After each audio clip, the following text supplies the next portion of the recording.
Hello, this is Emerson Fittipaldi.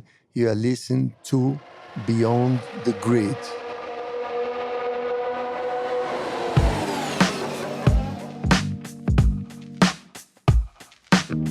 Hi everyone, it's TC here with another episode of Beyond the Grid, presented by Bose Quiet Comfort 35.2 wireless headphones. What have we got for you this week? Well, it's another multiple world champion and someone who's regarded as a founding father of Formula One in Brazil. He was the first Brazilian driver to win a Grand Prix and the first Brazilian world champion. And in so doing, he blazed a trail that was followed by the likes of Nelson Piquet and Ayrton Senna, to name but two. I'm talking, of course, about the great Emerson Fittipaldi. We caught up over the Brazilian Grand Prix weekend at Interlagos, where he was one of the star attractions. Everywhere he went, people stopped him for autographs and selfies, and he spent a lot of time catching up with old friends in the pit lane. After all, it was at this circuit in 1973 that he won the first ever Brazilian Grand Prix. Believe it or not, Emo is now 71. But he's still as enthusiastic about motor racing as ever, and he regaled me with stories about moving to England in 1969, racing for Lotus, McLaren and Copersucar in Formula One, and helping to steer Ayrton Senna's career. It was an illuminating and at times very emotional conversation. I hope you enjoy it.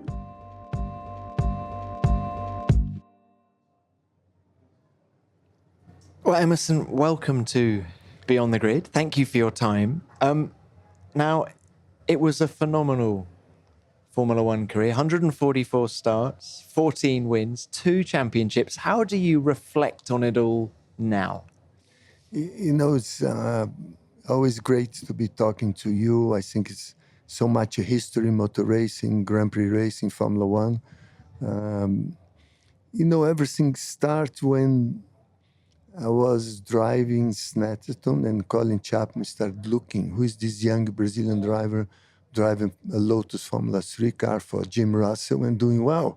And then I had a telephone call from Colin, after winning the Formula 3 championship, and said, Emerson, I want you to drive. This is too soon. Sometimes it's difficult in life to say no. I have to say no to Colin Chapman. Say, I'm not ready. Can you wait for next year, the British Grand Prix in Brands Hatch? I want to do Formula 2 before Formula 1. And my legs were shaking. Was he going to accept? And he said, yes, I wait for you. And that was fantastic. I had the best mentor in motor race, that was Colin Chapman. And the 4 years I drove for Lotus was fantastic years. The base, was the beginning, was my route to Grand Prix racing. All the history from Colin Chapman, from Jim Clark, Graham Hill, Jochen Rindt, all the champions, and now I was myself there. It was fantastic. You won your 4th Grand Prix. When were you at your peak?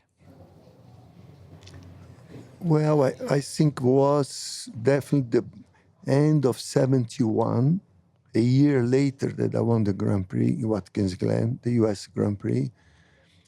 That was getting ready for the 1972 season. And we raced a non-championship race in Brands Hatch.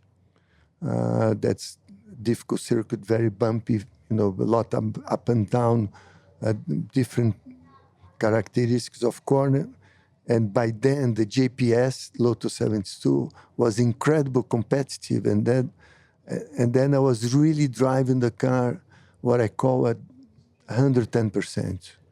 And it was a car at that time, at the end of 71, that I talked to him and he talks to me. I just look to the car, he understands what I want. And when I sit down on that car, it was part of my body. And we were ready for 72. So that was the best car you ever drove? In my history of motor race, I drove so many different cars, yes, by far. Chassis number 5. Clive Chapman, just rebuilt. And I drove 4 seasons, same chassis. It's unbelievable to say now that you drove. But was update suspension, update the aerodynamics, the accessories around the chassis, but same chassis. Incredible. That is incredible. Now, if that's the best car, who was the best driver you raced against? In Formula One, even being a generation before mine, was Jack Stewart. Jack was incredible fast. And Jack is one of these drivers that he could carry the car on his back. I remember 1973 Brazilian Grand Prix Interlagos, 8 kilometers a lap, incredible track. The Tiro was not behaving well. And I was thinking myself, this is a good chance now because Lotus was beautiful. And Jackie still finished third in undrivable car. And that's when I respect a lot. I knew Jack's history. He was one of my heroes with Jim Clark before I joined Formula One. Sure, from Latin countries, Juan Manuel Fangio, but he was incredible, Jackie. And Jackie, I diced many times going to the corner, and I knew he was going to respect my space, put my space into the limit, but on the correct limit. And he was a true champion, fantastic guy. It's interesting. Jackie says that before he became a racing driver, he was a shooter, clay pigeon shooter, and that really helped him with his mind management. What did you do before you became a racing driver that you think helped you develop? I started racing Interlagos in motorcycle for 2 years. Then I raced hydroplane boats because that time I was 17 years old minimum for go-kart in Brazil. But I think the concentration, the focus in motorcycle, in boating racing, it helped me a lot for cars. And that was what I call the mental school. And you have to be completely focused on what you're doing. I always say when you leave the pit, you have to disconnect from the world. And I'm sure when Jack was shooting, must be similar. He was focused and not think if you have any problem. And I think that's the type of exercise that the athlete that use a lot the mind has to have. You have to be 100% focused. What you see, what you react, and your strategy for the race. 3 channels together. Now, you talk about your focus there. Let's talk about 1970. The death of Jochen Rindt at Monza, a very difficult time for everybody at Lotus. How difficult was it for you? Because you were only 24 at the time and with so little experience as well. Was reality in Formula One was a big shock, a big trauma to me, because it was going to be my 4th Grand Prix of Jochen as a teammate. It really showed me reality of Formula One at that time. Because when you are very young, very enthusiastic, sometimes you don't think what can happen. And then I realized that it can happen to you, can happen to anybody. I would say the 60s were more dangerous than the 70s, but for me it was a big trauma.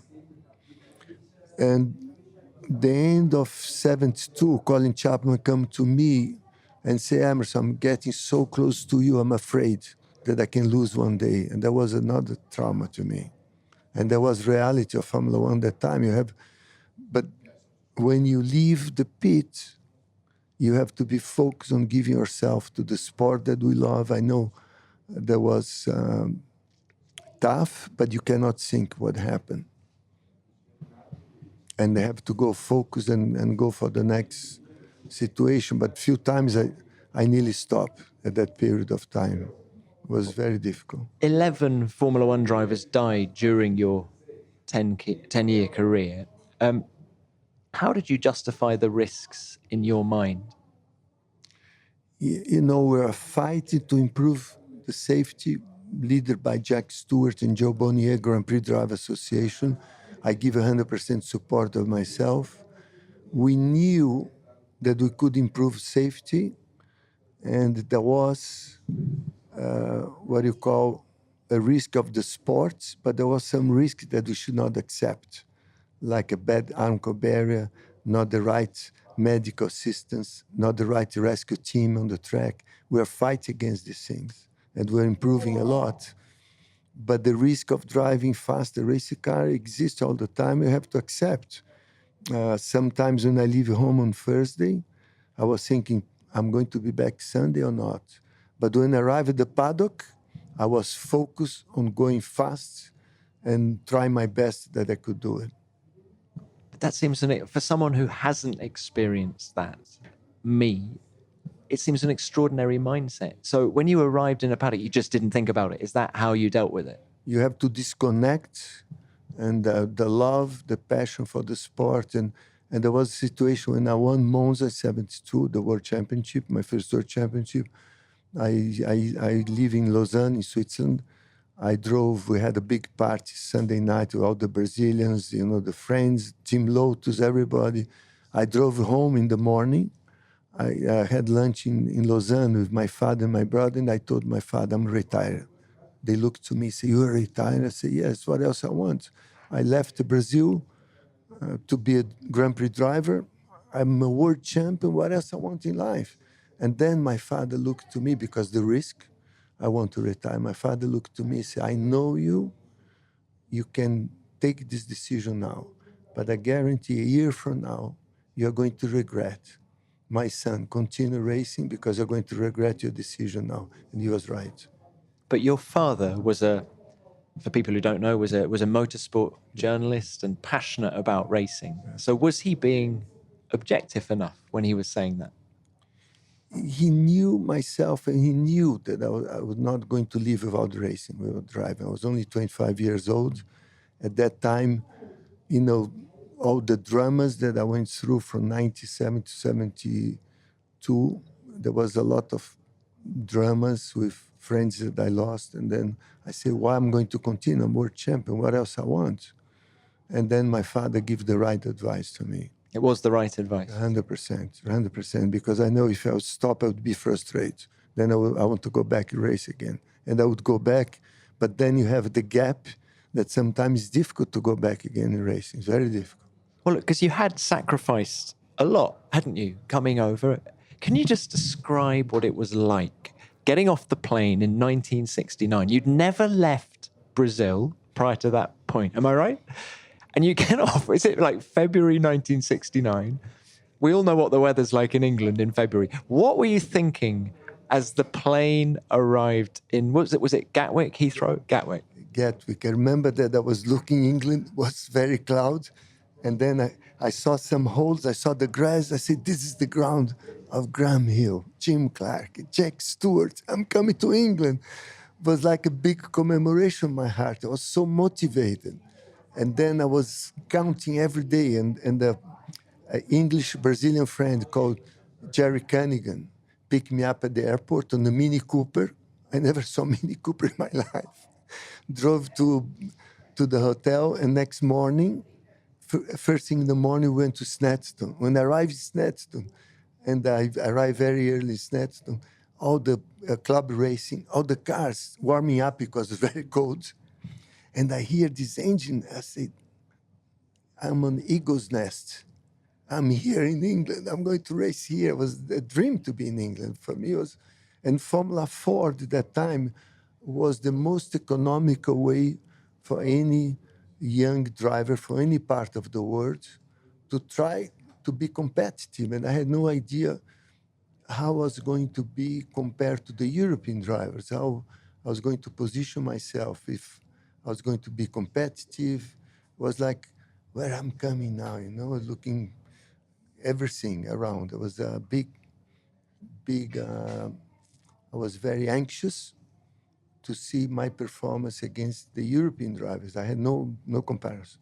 So was Jerry Cunningham the guy who looked after you? Because Emo, whose idea was it? No Brazilian had done what you just done.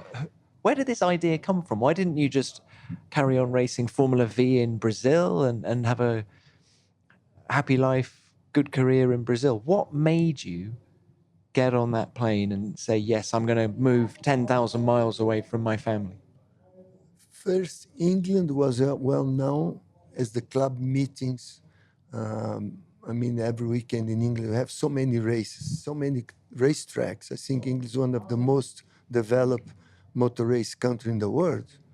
And Jerry Cunningham raced Formula Ford 2 years before in Snetterton. And then he was my supply for the bodies for the Formula V that I built and for the go-karts. He was a fiberglass supplier for me and the friends. I used to have lunch at the British Club near the lake here. There's a British Club. I used to go for lunch next to my go-kart factory, close to Interlagos here. And then Tim Schenken from Australia arrived in England, start winning Formula Ford. I say, let me try to do what Tim Schenken is doing. And that's how I went to England. And the first meeting Monday morning was with Frank Williams and Jerry Cunningham. I hardly could speak English. And I had the album with all my racing history. I was Brazilian go-kart champion. I was Brazilian Formula V champion. And Jerry was explaining Frank Williams, and Frank looked and said, is that motor race in Brazil? How amazing that Frank was one of the first people you met when you were in England. Because I want to buy a Titan. The Titan was, Tony Trimmer was winning everything with Titan.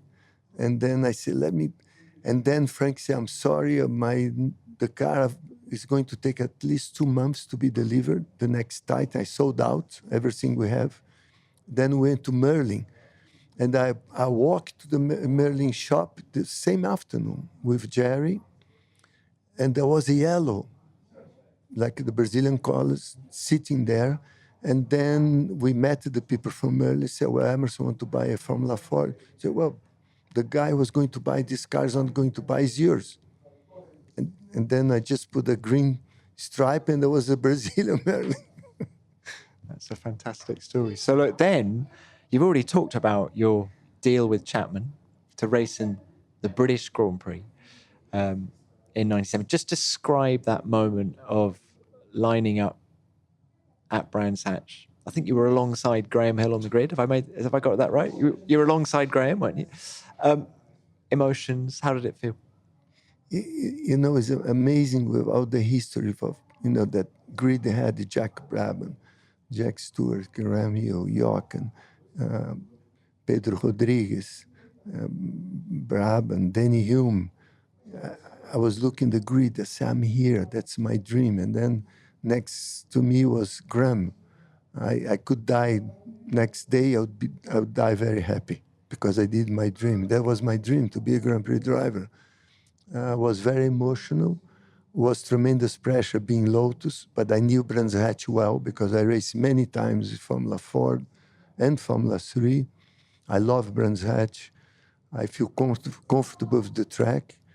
And I knew that the first race I had to finish. I could not do any stupid mistake. Even if I was not driving 110%, I was very conservative. And not, the little boy did a mistake there. You cannot do a mistake. First race in Formula One. And then the second race in Hockenheim, I was abusing more. I was braking late, locking wheels, trying to get the 49, running strong, and I finished fourth. It was a very strong finish for the Lotus 49. And I remember after the race, Colin come to me and say, Emerson, you are world champion material.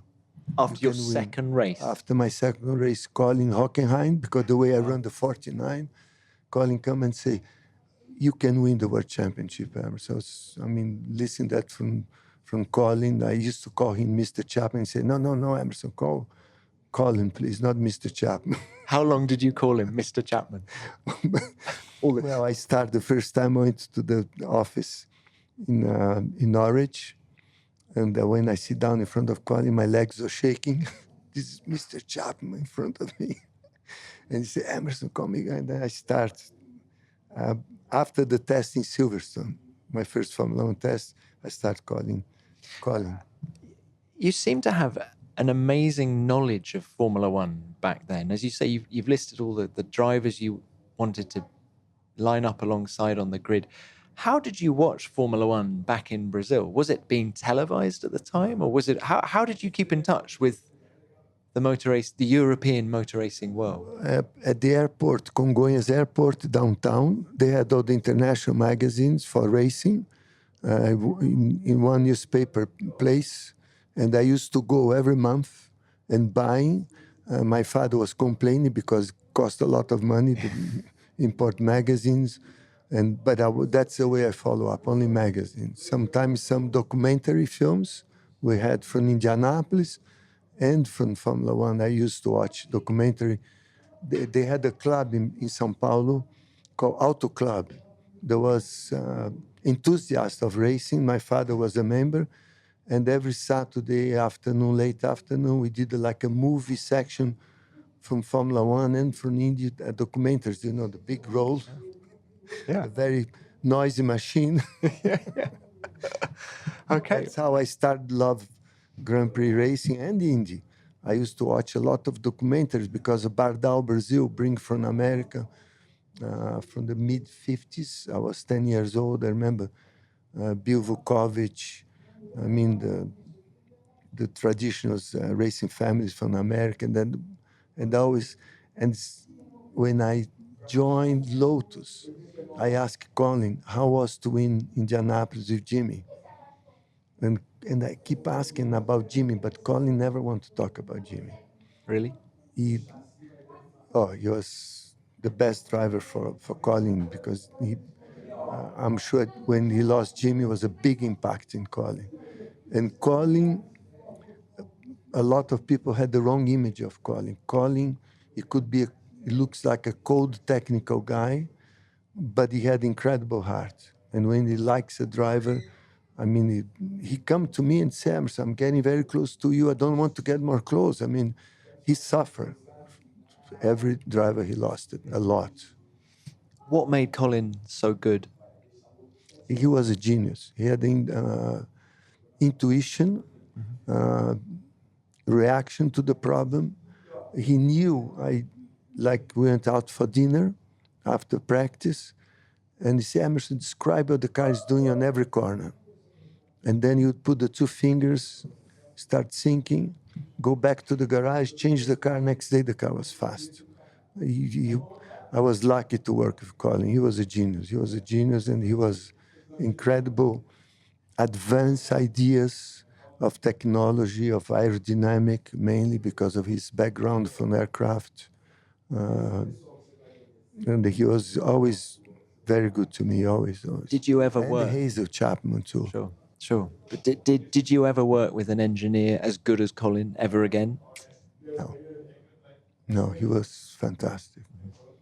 I had many good engineers, but he was fantastic. You were talking about Indianapolis, and you were trying to speak to Colin about, you know, what it was like to go there with Jimmy. Did you ever ask him to race at Indy with him? No, because I was focused in Formula One. I had that time no idea to race Indianapolis. I was very interested to hear how was Indianapolis.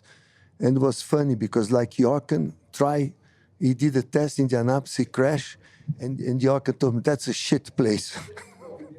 And Jochen said that? Yes. And Colin said, I like to be in Indianapolis. It was very challenged technically because you only turn to the left, and you can imagine how Colin was superior to set up Jimmy's car in Indianapolis in four corners. He must be 110% of the car. But Jochen, a shit place. I don't go back there. Or you love it or you hate Indianapolis. Yeah. Now, let's fast forward to the end of 73, and you make the decision to leave Lotus. You've already described the impact that Colin had on you and your career. Why did you leave? Big decision. Well, it was a big decision. And at one point, sometimes people disappoint you and Colin because of different interesting. In Monza, 1973, I still had a mathematic chance to win the championship from Jackie. I was still in dispute with Jackie. And then Ronnie started in front, I was second, and we had the debriefing before the race. And just quickly say, Ronnie was your teammate that year, my wasn't he? teammate, who was my best friend in Formula One, and was a fantastic driver. Mm-hmm. Ronnie was a spectacular driver. I mean, sometimes behind Ronnie doing Woodcote Silverstone was incredible to watch, both, but Ronnie more sideways than me. Sorry, I interrupted you. I just wanted to explain to the listeners. So you're at Monza in 73. On we go. So and then we do the debrief, and Colin say, if you guys run away from the third. And Ronnie is leading, Emerson second.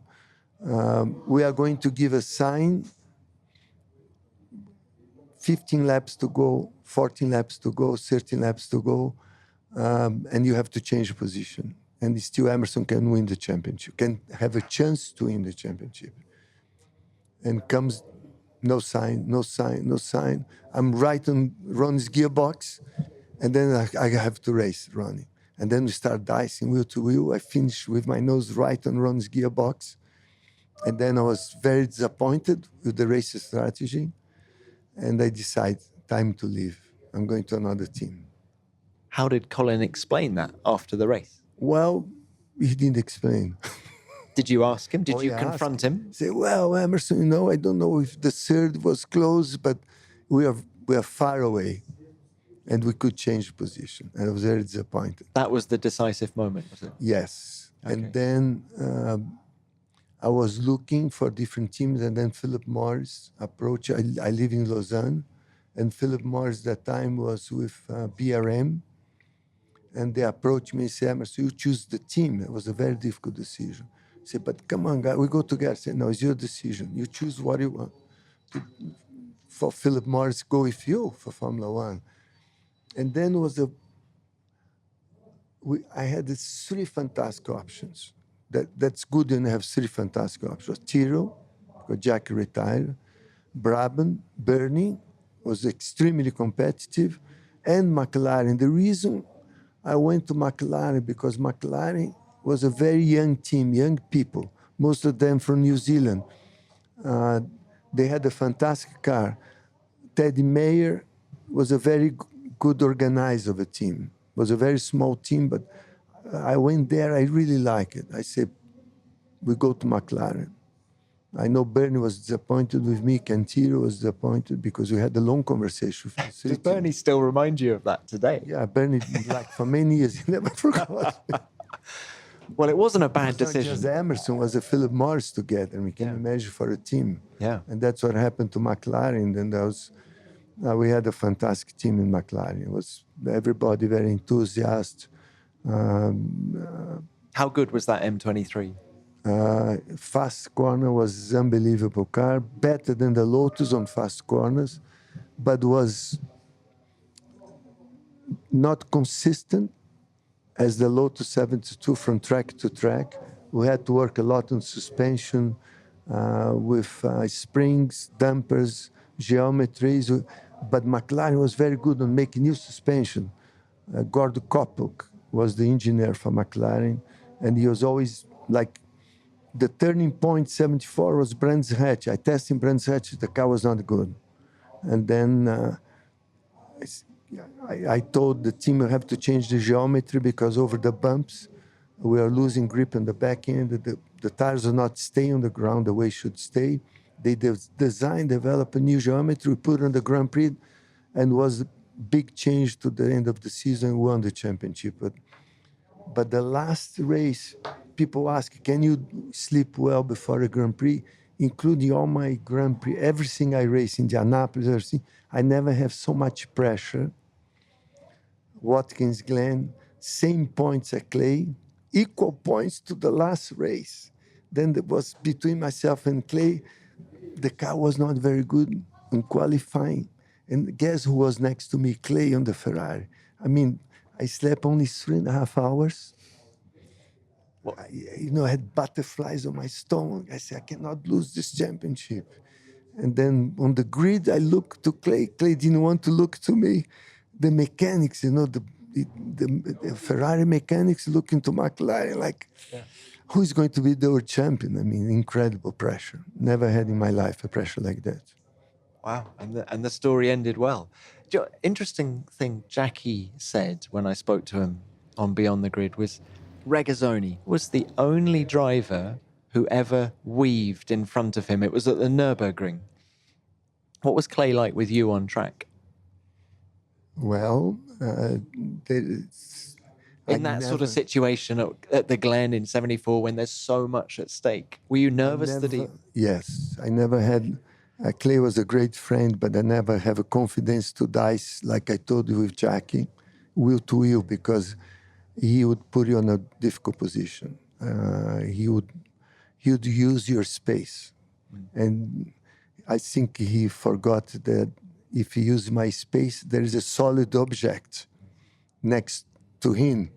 Sometimes he didn't realize there was a solid object.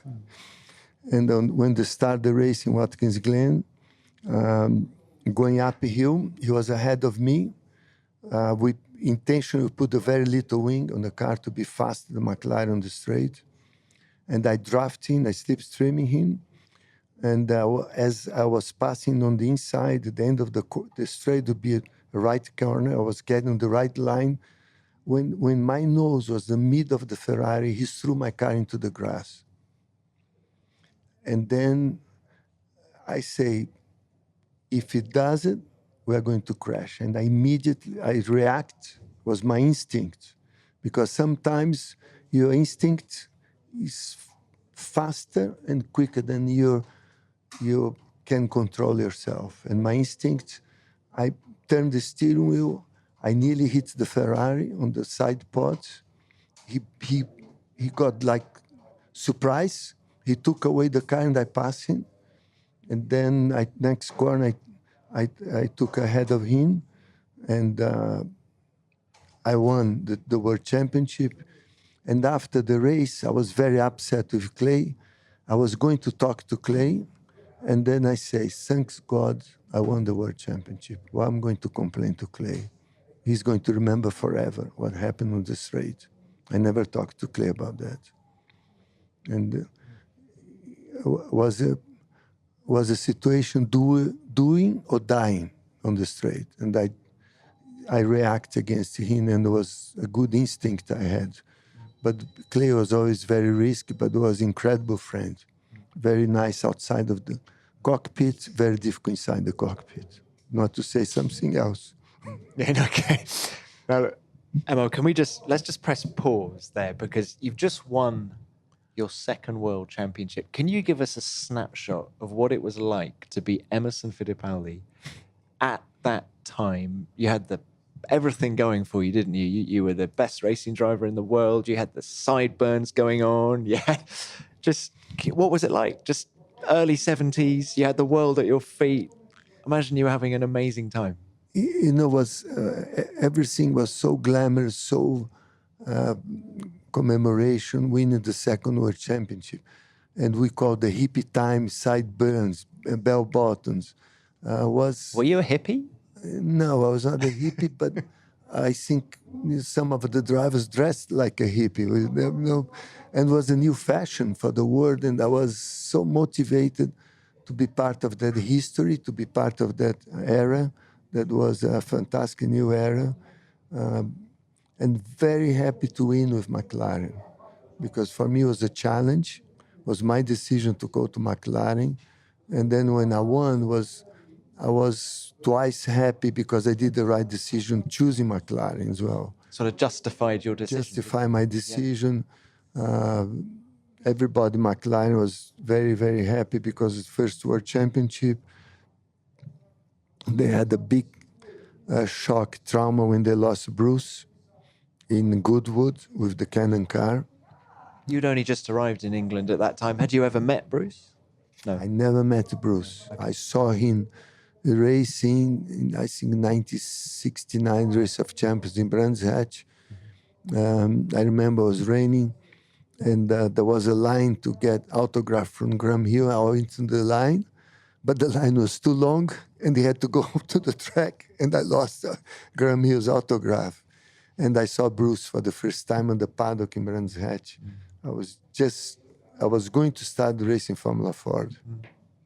But you met some cool people at the time. George Harrison became a good friend, didn't he? Anyone else? Just through the sport, it's a fantastic.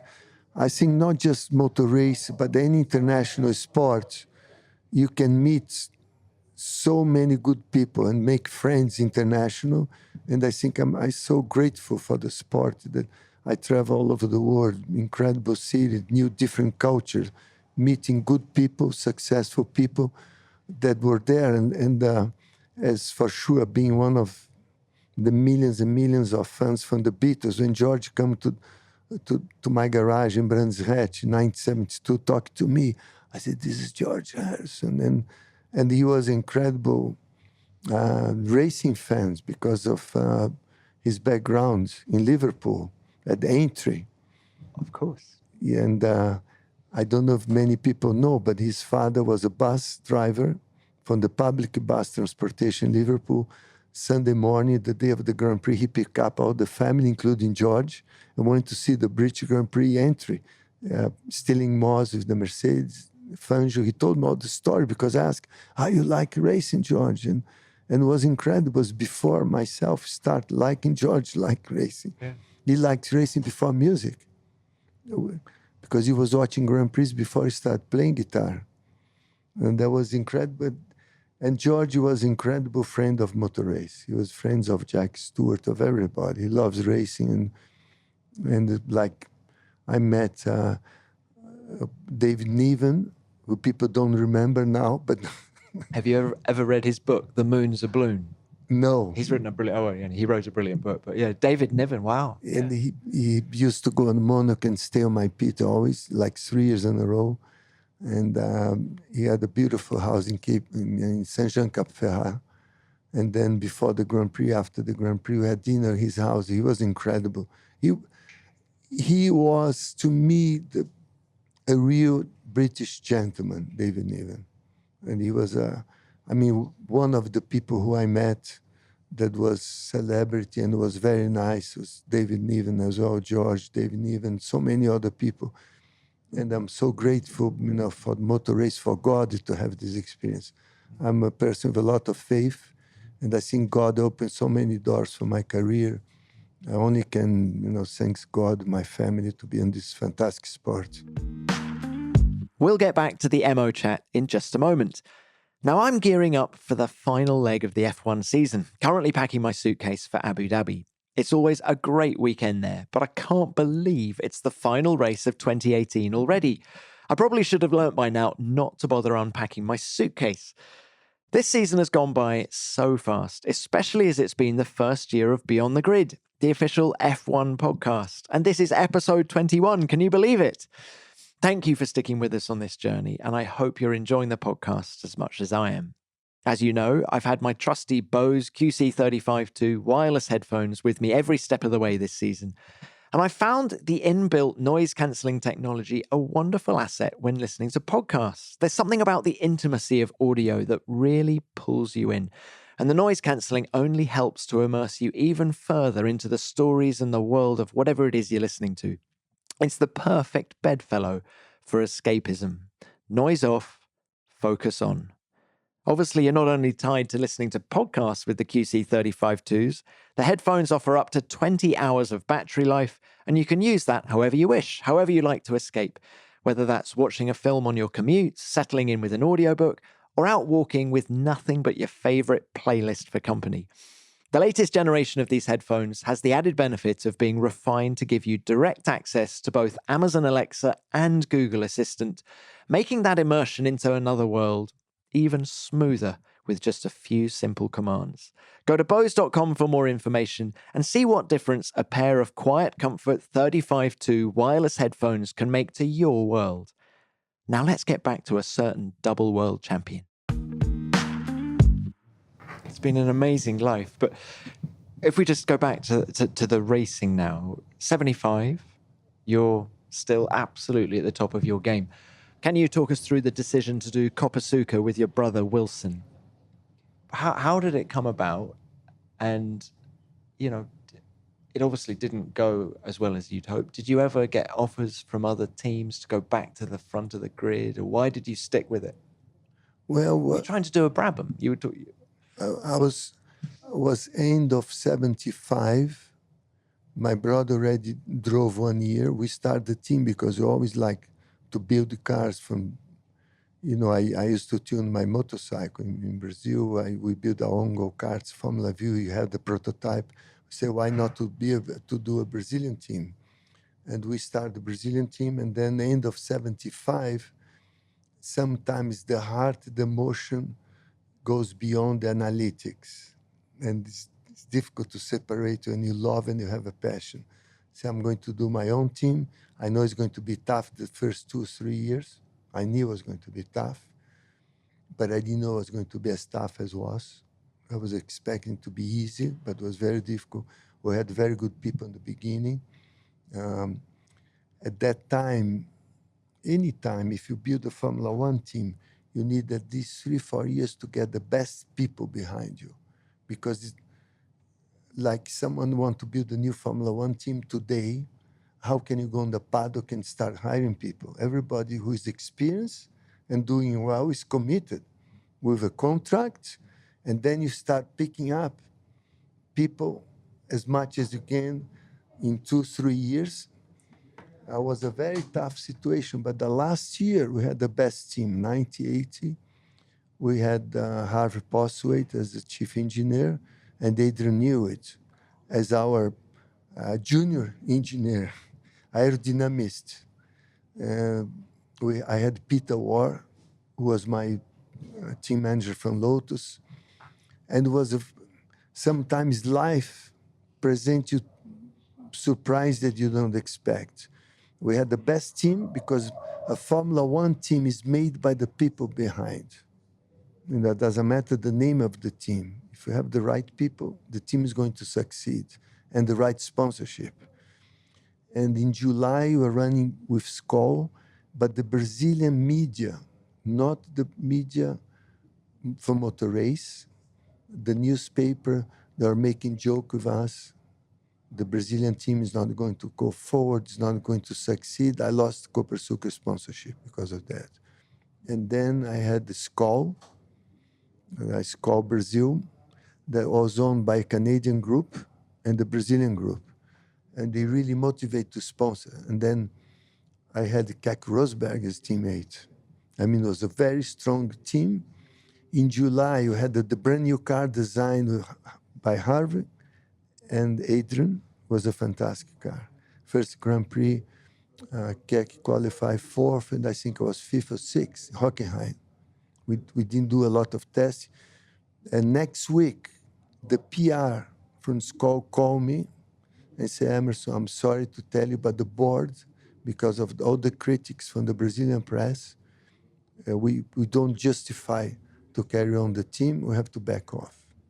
And then I called Peter Warr, I called Keck, I said, sorry guys, you cannot continue. I was very disappointed for me because it was the dream to have a Formula One team to succeed, but it didn't happen the way you expect. It was a big effort. I had a fantastic people together. I mean, very enthusiastic people working. It was a great team. On the best, we lost the major sponsor. We could not carry on. But I enjoy, had a good memory. Second on the Brazilian Grand Prix, 1978 was a big commemoration in Brazil. The Brazilian team finished second with Brazilian driver in Brazil, but was not justified with the Brazilian media. Not the people who understand motor race. You have to accept critics on your life. We accept. They are very good, constructive critics, like Galvão Bueno, who is broadcast for Globo. But it was tough year for us. And did all of that criticism just suck your enthusiasm for Formula One out of you? Is that why you retired? It wasn't a case of trying to go back to the front of the grid with a different team. You'd had enough. Well, you're only 33. By coincidence, that year was, my opinion, the worst year of the full ground effect car. I hate to drive the full ground effect car because as fast you go into the corner, you multiply your downforce. And then you have to be brave enough to realize how much fast you can go. But when you lose the car sideways, if the skirt would hit the curb on the inside and open the gap, you lose completely the downforce. You go, sideways into the fence like you don't believe. And I said, this is not correct. It's not the art of driving, but you have to have big balls, much more than a normal driver should have. Made for Alan Jones, you could say, couldn't you? I used to, on the grid, I asked the mechanics, can you tied up my balls with the belts, please? So it was the cars that sucked the enthusiasm out of you, not so much. No. And then they start changing the rules. And I was already out of Formula One. But you didn't, Emerson, you didn't drive anything. I mean, tell me if I'm wrong, but you didn't, well, certainly didn't race anything for what, 4 years after that? How did you fill your time having? I went back to Brazil, here in Interlagos, go-kart track. We made a category called superkart, twin engines, 125. Twin engines was 250, no clutch, no gearbox. I was like a little beast to drive. So you were still driving, weren't And you? then with my friends that I started racing go-karts with the top Brazilian drivers that time in different categories, I was having so much fun to drive again. It was dangerous, it was crazy. We're getting in kilometers 160, 170 on street circuits with 250 straight gear, but was fun. Myself, my brother Wilson started driving, Ingo Hoffman, a lot of, yes, we all start driving, superkart, you call. Yeah. And then Ralph Sanchez called me to race the Miami Grand Prix in prototype. I say, Ralph, I'm retired. I'm not going to go back to race. Forget it. And then he insists. I went to Miami and was a March Chevrolet on the streets of Miami. And when I start driving the car on official practice, I said, I still have to do this. And I put the car on pole. Your first race back? My first race back on the prototype. I never liked to race a sports car prototype. I always liked Formula much more. Why was that? I don't know. My feeling always to Formula, always like Formula prototype. To me, was not the real thing. The real thing is the Formula to me. Since I was a little, dreaming to be a Grand Prix driver. But I enjoyed the car. And then Monday morning, a guy called Pepe Romero called me and said, I'm putting together Indy team. Do you want to come to Indianapolis and drive? I say, why not? Not so much pressure. It was already carbon fiber because I tested in 1974 Jonas Rutherford McLaren Indianapolis. I like it. Where did you do the test? After Watkins Glen winning the World Championship, I flew down on the Gulfstream from Philip Morris. They wanted me to race next year in Indianapolis. And the car was incredible balance. It was Offenhaus engine. Johnny was there. AJ Foyt was there. AJ Foyt was so good, took me on the Golf car on every corner, and we were watching Bobby Unser test. Which track was this? Indianapolis. At Indy. At Indy. Oh, wow. And AJ said, Emerson, jump here with me on the Golf car. I asked AJ what I have to do and what I have not to do in Indy. Because to give an example, when you sideways, if you go sideways in Indianapolis, you turn the steering wheel in. You don't correct. Because that's what Nelson Piquet did, wasn't it? Deep on the wall. Yeah. But I never could do that. But it was fantastic. I had an incredible welcome from the Indy drivers there. AJ, Mario was very good to me. We raced Formula One together, many years together. Mario Andretti was always a great friend. And were you quick? And then I drove because I always like fast corner. I like Indianapolis. Turn 1 and 2 here in Interlagos, the old one was very similar to Indianapolis 1 and 2. And they're always very quick here. Of course, it was banked, wasn't it? And very similar design as 1 and 2 Indianapolis. And then I feel home driving Indianapolis. I feel good. Against Jochen, who says shit place. I love it. But I decided not to drive it because at that time, I was doing average speed 210, 212 already. And the car was aluminum, 3 millimeters aluminum monocoque. It disintegrate. And then it was going to be a Texaco Star. The Texaco approached, they were sponsoring me with McLaren. They want to make a white car next year. Texas says, thank you very much. I'm not coming to Indianapolis on these cars. I wait 10 years, and there was a carbon fiber. Then that was the tipping point for you, the carbon. Well, the increase in safety. 10 years later, just when I went back to Indianapolis, it was carbon fiber. Yeah. And then I say, okay, carbon fiber, I'm much better protect. And then I saved my life in the Michigan Speedway. Well, of course, that was your career-ending Yes. shunt, wasn't it? You were what, nearly 50? The crash was in July. In December, I was going to be 50. Yeah. I was nearly 50. 1996. How do your two Indy victories stack up with all your other achievements? Indianapolis as one-day event is fantastic because of the whole history of Indianapolis, the tradition. That time there was the 2 weeks before the qualifying, tremendous pressure. Colin used to tell me how it was to race Indianapolis, but the good side, because always very technical. I love Indianapolis because you do few laps, take the car to the garage, measure the whole car, change a little bit, half-degree caster, a little more tilt, and then go back again. And 4 corners, they look the same, but they're never the same. And there's so much effort to get the car right for 4 corners only, and then to win is fantastic. And 500 miles race is a long, long race. I mean, it's sometimes it's 3.5 hours. Focus, a lot of speed, a lot of adrenaline. It looks boring on TV, but to a driver, is one of the most exciting experiences of my life to drive in Indianapolis. How impressed were you by Alonso when he went there? I talked today to Fernando because 5 minutes before the race, I was talking to him, he was relaxed. And I told today, Fernando did a fantastic job in Indianapolis. Very, very impressive. Because not only he was leading, but for people to understand the turbulence in Indianapolis, the draft, to manage that, you have to learn. And Fernando went first year, he was already there with a different experience. Formula One is not the same. Indianapolis, when you're behind 3 cars, the effect is different. Behind 2 cars is different. Behind 1 car is different. It depends the distance you are from the car ahead. There's a lot of ifs and buts that change the circumstance. And he was dominating.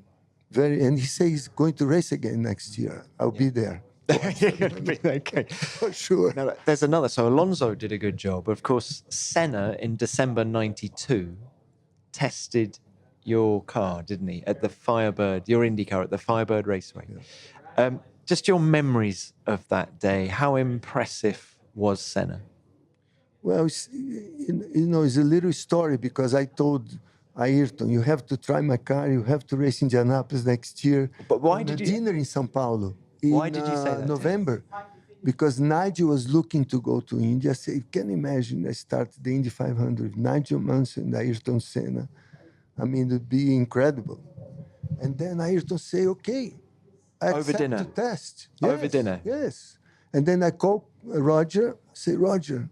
That's Roger Penske, of course. isn't Roger, it? Yeah. I say, Roger, Ayrton accept to test the car. Invite him. Can you arrange the test? Roger says, sure, on the road circuit, but not on the oval. On the oval, he can have a crash because I was testing 3 days on the road circuit in Phoenix, and then on the oval. Actually, it was a very small road circuit, very short, dirty, a lot of dust, not many people using.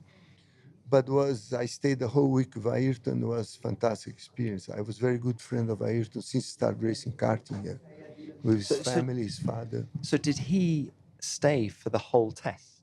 Did he watch you on the oval as well? Yes, he went there. He stayed 3 days watching.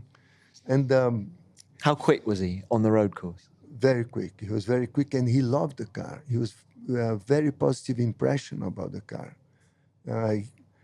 There was a different image of Indy cars that people from Formula One. And when he drove the car, he said, this car is great to drive. I love it. And he was considering to go to Indianapolis. And then he stayed the 3 days of testing. We stayed together in the hotel there. And one day I'm coming out of Phoenix. It's a very aggressive drive in the short oval because we lap in 90 seconds a lap and a very high average speed, a lot of downforce in the car. And I mean, you come out of the corner 2 inches from the wall, the outside wheels. And I'm coming out of turn two. I see a little head, sticking out. I say, who is this crazy guy? Just the turbulence there.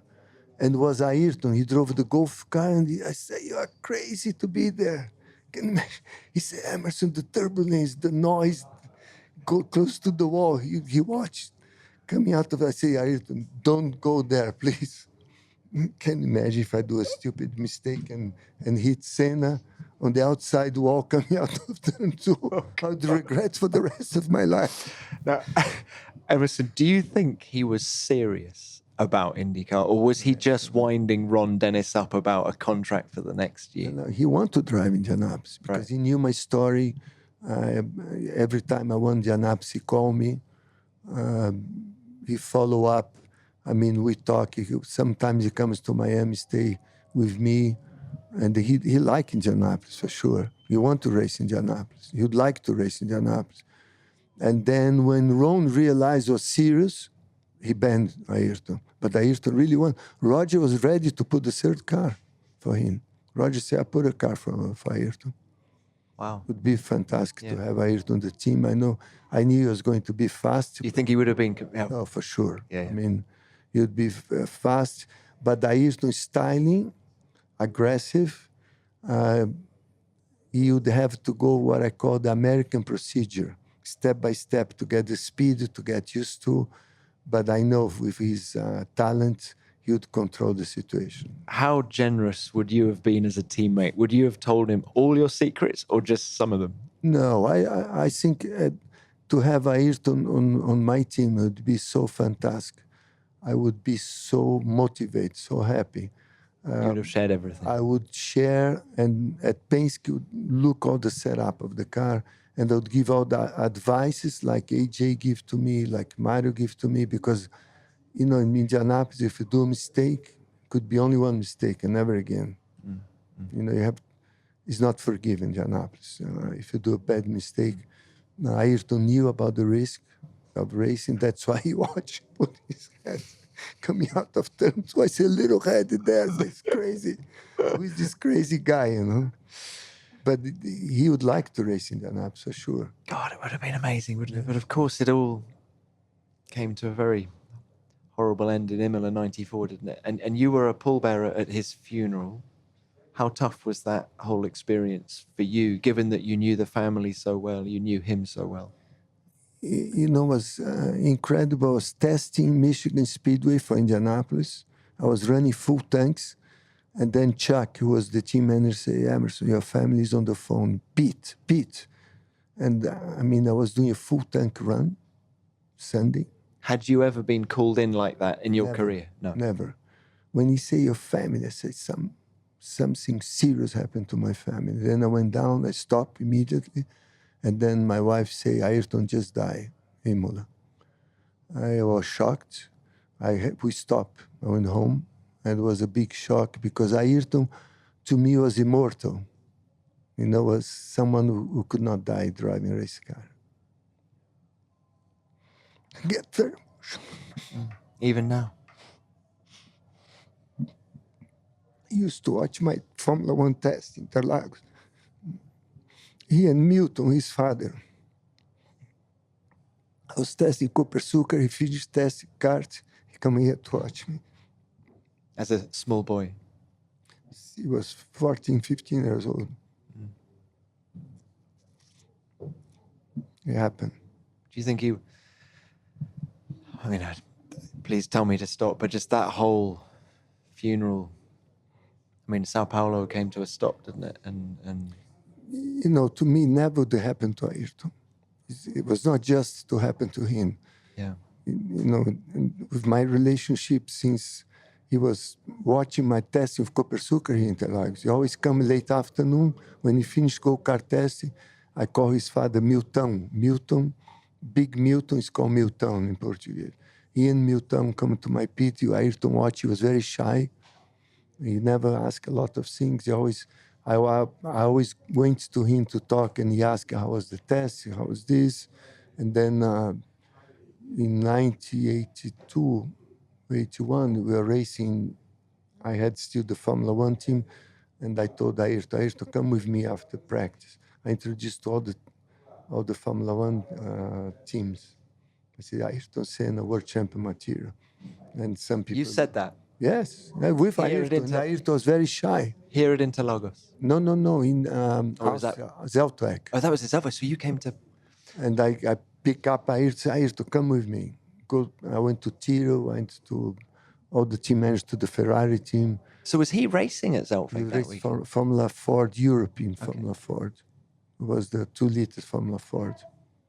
And had And he you? was winning everything. Yeah. And anyway, when Ayrton come to my office to go to Europe with his father in São Paulo, I call Ralph Furman, who was my first mechanic in Formula 3. I say, Ralph, I have someone who's going to win the championship for you. And Ralph laughed, send me to England. And I sent Ayrton, he won everything. So he came. So Milton, have I pronounced that right? Milton. Milton. Milton. But Milton and Ayrton. Ayrton. They came to your office and said, Yes. "What do we do?" And you pointed them I towards Ralph call Ralph with Ayrton. and England. And Yes, Ralph Furman. I call Ralph and say, Ayrton, Ralph will be the best guy for you to race Formula Ford in Europe. He was my mechanic. I knew Ralph, and Jim Russell had already no team anymore. He had the school, Jim Russell Race Driving School. But Ralph was Van Diemen already. He was doing his own car. And Ayrton was was it quite history. just to go back to that Phoenix test, because of the history you had with him and the family, to actually be sharing a car with him, that must have been, No, it was incredible. was it one of the highlights Oh, for yes. you? It was incredible. Just to share a car with Ed. And we stayed together many days. Ayrton come on my plane from Miami. I had a Learjet at the time. We flew together on my plane. Then I took him back to Miami. We stayed the whole week together. It was not just driving, but sharing things at that time. Just it was incredible. And I remember Ayrton was very complaining about the media was criticizing him because the deal, and I say, listen, Ayrton, if you start reading the media, some guys always criticize you. Don't read anymore. Go to the paddock and drive faster race car, forget it, and bring the results. And that's motor race. Because one time in my life I started looking. When you start looking, because for sure nobody's perfect, you're always going to have people criticizing you, and then it reflects on your mental health for a driver. It takes the 100% focus because it disturbs you mentally. And I say, Ayrton, don't, because you will say, this guy wrote this, I don't know. And in Formula One, if you start answering and then never stop, and then something's coming back to you. And I think it helped a lot, Ayrton, not to. Was that personal experience for you after the Copasuca criticisms and from the media? And yeah. So, okay. I think any athlete, not just motor race, but you have to be so focused on the sport to succeed that if you start looking and think about always someone's going to criticize you, it's a problem. Yeah. Takes the focus from the sport, takes your motivation in one way, and you have to be 100%. But it's fantastic sport. Well, look, let's end just by bringing it up to date. How much would you like to be driving one of these cars today here in Interlagos, Brazil? I would love to test a modern Grand Prix car. I think the technology is so advanced. I was looking just the last practice, and the speed and the way they approach the corner, how late the brake, how fast they run into the corner is fantastic. And I like new technology. I had lunch with Ross Brown in England in July, and I know they're working a new rule to make more even for the teams, to give a chance for young talents that sometimes are very talented but don't have the right car, the right team, and cannot show the talent. And it's difficult now. And I hope the near future will be more balanced with the new rules, and to give chance to young talents from all over the world to have the same dream I had to be a Grand Prix driver. Well, who is the next Brazilian hot shoe? Well, What do we- Pietro Oh, announced yes to Haas to be the reserve test driver. yeah. Pietro's history in racing, everything that he started, he won the championship, including the NASCAR when he was only 14, 15 years old. In Charlotte, he won the local championship. He's very determined, a lot of talent. He's very good technically to the team. He gives a lot of information. I think the team like that. I think when they experience Pietro on the track, they're going to be surprised how good he is in all the aspects, motivation, information, fast. Pietro is always a racer. He's always grows on, when the flags drop, the bullshit stop. And he's a racer. Like his grandfather. Well, I hope he's better than grandfather. He can't be better than his grandfather. He's got a great teacher. Can be now. So you think, so Pietro, how old is he now? He's 23, Yeah. but still good age because he's very fit. He's a young lion. His dream to be a Formula One driver. Now he's very motivated. He had a very difficult year when he crashed in Spa. He was very dismotivated. When I see he was being treated in Indianapolis, and he said, "Grandpa, I finished my chance to be a Formula One driver." I said, "Pietro, never, even don't say that word anymore. I don't want to hear that anymore from you. You have to be optimistic. You know you have talent. You can recover from your crash." And I was racing in Phoenix with Emo, kart racing, 9 o'clock in the morning is Phoenix. 8:30 was warm up, and I knew already by Pietro's crash. It was the same day, Pietro crashed in Spa, the prototype. Eau Rouge was a horrible crash. And then first call, Gunther from Haas. "How Pietro is doing?" I told Pietro, I said, "Pietro, they like you." Gunther was the first call I had on the phone. Just immediately after. Steiner. Wow. Yes. He called my phone and said, "How Pietro is doing?" And I say, "Pietro, you know, people likes you. Gunther likes you. Haas like you. You're born in America." He's American, you know, Brazilian American, but he's born in America. And I said, "I'm sure you have a good chance, opportunity." Grandpa, but you know, to have the fracture head and tibia, to have the ankle nearly smashed, external fracture. They did a fantastic job at the hospital in Spa, in Belgium. Jean Todt was there. I mean, and then Terry Trummer, who is our specialist in Indianapolis, loved the work they'd done in Europe. He was very lucky to have a good treatment from the beginning. Now he's full recovery. Isn't it an extraordinary thing that he had that accident, broke those legs, and yet you, okay, up until the Michigan crash, but in Formula One anyway, did you break any bones in your body? I'm just trying to think. Was there a thumb maybe? Did I read somewhere there was a thumb? On a catch fence in Paul Ricard, because I did this stupidity. I raced in Riverside. Next day I had the test in Paul Ricard. I flew the whole night. And I should listen the good advice from the good people. And after 10 laps, I lost the McLaren. I hit the catch fence, broke my finger on the fence, on the steering wheel. And then I had a huge crash in Holland in 1973. Zandvoort, yeah. Zandvoort, but was just ligaments from my foot. Actually, Graham Hill took me out of the car, and Joe Ramirez took half an hour to get me out of the car. Okay. Graham Hill stopped his car. This doesn't happen now, but it was fantastic. Graham stopped because he knew I could not get out. I was stuck inside the car. The car was full of fuel. And Graham Hill and Joe Ramirez took half an hour cutting the front of the Lotus for me to get out. That's an amazing story. It was thanks to Graham and Joe Ramirez. But isn't it amazing that you got through so unscathed, really? But listen, we could talk all day. But Emerson, thank you so much. No, it's for your time. Great interview. Thank you. And I love this sport. I love the people who follow up the sport. Formula One's every year is getting better and better and better. Fantastic. Thank you. Thank you. Wow, so much emotion still about Ayrton Senna, but so much passion for Formula One as well, and I loved getting his thoughts on Colin Chapman, Jochen Rindt, Jackie Stewart, and Bruce McLaren. Emo really is one of the sports legends. Thanks for your time. It was great to catch up. Well, that's it for another week, but we'll be back very soon with another F1 superstar. In the meantime, if you haven't already, please subscribe to Beyond the Grid. We're on Apple Podcasts, Spotify, or your favourite podcast app.